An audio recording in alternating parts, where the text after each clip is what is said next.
Сәлеметсіңдер ме оқушылар? Бүгінгі сабағымыздың тақырыбы су тіршілік көзі. Балалар, бүгінгі сабақта шығарманы бөлімдерге бөліп ат қоясыңдар, жоспар құрып әңгімелейсіңдер. Ендеше сабағымыздың басында берілген мақал-мәтелдерді жалғастырайық. Ақылы аздың ашуы көп. Дұрыс айтасыңдар балалар. Таяз судың тасуы көп екен. Жылай-жылай арық қазсаң, тамаша, күле-күле су ішерсің. Жарайсыңдар балалар, берілген мақал-мәтелдер су жайында екен. Демек, бүгінгі сабағымыз тіршілік көзі су жайында болмақ. Балалар, жер шарының 4-тен 3 бөлігі судан құралса, тірі ағзалардың 60-70%, ал өсімдіктердің 90% судан тұрады екен. Енді кезекте бейне материалды бірге тамашалайық. Су тіршілік көзі. Тіпті су ішпеген бір күнімізді елестетудің өзі қиын. Біз күн сайын мөлдір сұйықтықты рахаттана сіміреміз. Ең қызығы, біз суды ішіп қана қоймаймыз. Тіпті барлық тіршілік иелерінің ағзаларының 3-2% су құрайды екен. Мысалы, адам ағзасының 86% судан тұрса, балықтардың 75%, ал қияр мен қарбыздың 95%-дан астамы судан тұрады екен. Су өте пайдалы бола тұра, оны ішудің де өз ережесі бар екен. Негізі дәрігерлер өте салқын судың бүйрекке күш түсіретін туралы айтады. Суды көтеріп, сіміріп салғаннан гөрі, ауызда ұстап, біртіндеп жұтқан пайдалырақ. Қалай ойлайсыңдар? Үйдегі құбырмен келіп тұрған суды ішуге бола ма? Оның құрамында хлор бар. Хлордың ағзаға зиянды екенін ескеру керек. Ал өзен суын неге ішуге болмайды дейміз? Өйткені оның тазалығына ешқандай кепіл жоқ.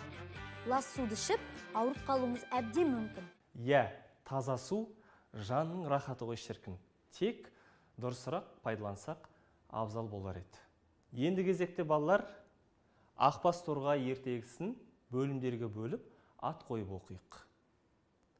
Ертеде бір жылдағы 365 күн бойына тырс етіп жаңбыр тамбапты. Жер бетіндегі мәуелеп өскен ағаш та, құлпырған әсем гүлдер де, жайқалып тұрған өсімдіктердің жапырақтары да шыжған ыстықтың салдарынан сарғайып солыпты. Бұдан былайғы жерде тірі жүрудің қиындығын білген құстар су табудың амалын қарастыру үшін көп болып жиналып кеңес құрыпты. Сонда құстардың бірі, теңіз жағалауына барсақ, кеберсіген тұмсығымыздың суға тиюі сөзсіз ғой. Бірақ ол тым алыс, енді не істесек екен, депті. Жарайсыңдар балалар, бұл бөлімге біз құстар кеңесі деген атау берсек дұрыс болады. Әрмен қарай жалғастырамыз. Ақтырна, оның жарасы жеңіл. Теңіз жағалауынан шоқып бір арық қазсақ, судың өзі ақ келеді депті. Құстар бұл ақылды жөн көріп, теңіз жағалауынан арық қазуға бармақшы болыпты. Тек бір торғай ғана жаным қиналмасын деп, төбе жағын аппақ қып бояп алыпты да, құстарға қылшылдаған жас емес, қырқылжыңның бірімін, басымда ағарды. Бұл жұмысқа қайтып ат салыспақпын депті. Құстар оған қалсан қал дегеннен басқа ештеңе айта алмапты. Балалар, бұл бөлімге біз еріншек торғай деген атау берсек дұрыс болады. Әрмен қарай жалғастырамыз. Сөйтіп, құстар теңіз жағасынан тұмсықтарымен шоқып, арық қазуға жапа тармағай аттаныпты. Олардың шоқи-шоқи тұмсықтары қанап кетіпті. Шыжыған ыстық күн қанаттарын күйдірердей болыпты. Олар ыстықтан шаршап, өлігі айналғанда ғана суы бар салқын жерге барып, аз тыныстап алып, жұмыстарын қайта жалғастырады екен. Сөйтіп олар 7 күн, 7 түн тынбай еңбектеніп, теңіз жағасынан арық тартып әкеліпті. Су ағып өткен алқап, жасыл түске еніп, гүл бәйшешек құлпыр ашылыпты. Бұны көріп, шаттанған құстар шаттық әнін шырқап, қуаныштарын салтанат етіпті. Бұл бөлімді біз құстардың қуанышы деп атадық. Жалғастырамыз. Басын ақ бормен бояған манағы торғай ғана үш құса болып, жабырқайды екен. Қанат қағып шарықтауға, ән шырқауға оның дәті бармапты.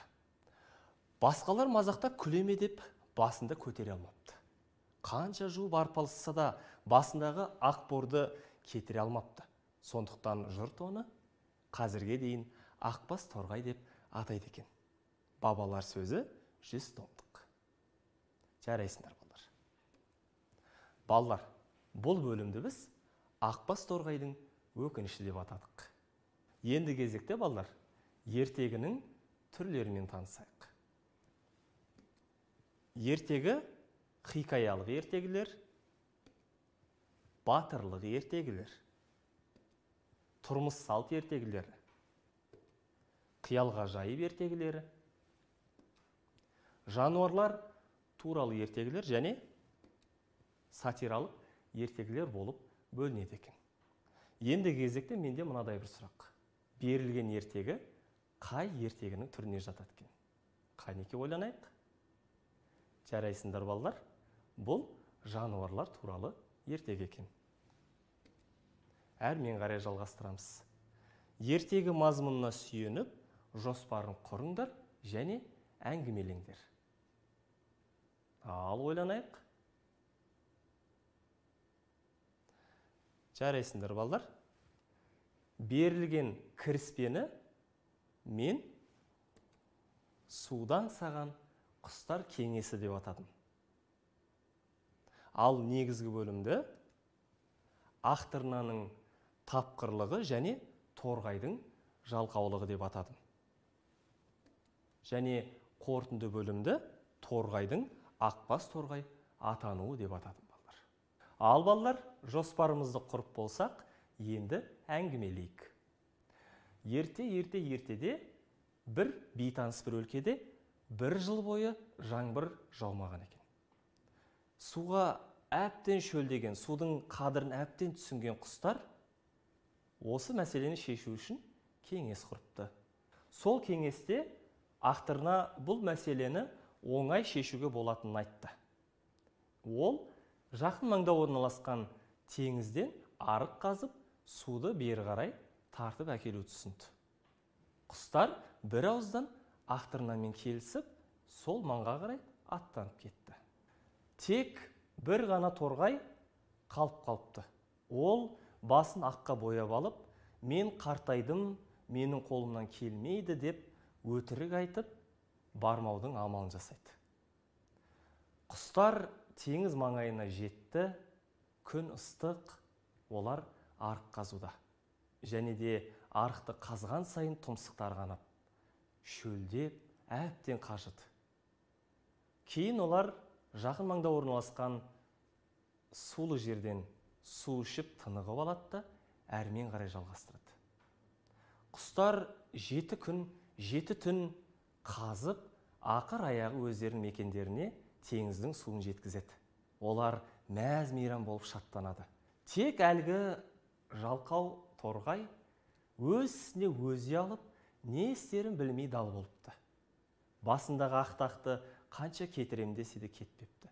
Содан бері міне ол Ақбас торғай атанып кетіпті. Жарайсыңдар балалар. Балалар, бүгінгі сабағымызды қорытындылайық. Бүгінгі сабақта сендер ертегіні бөлімдерге бөліп ат қойдыңдар, ертегі жоспарын құрып әңгімеледіңдер. Сабағымыз аяқталды. Сау болыңдар.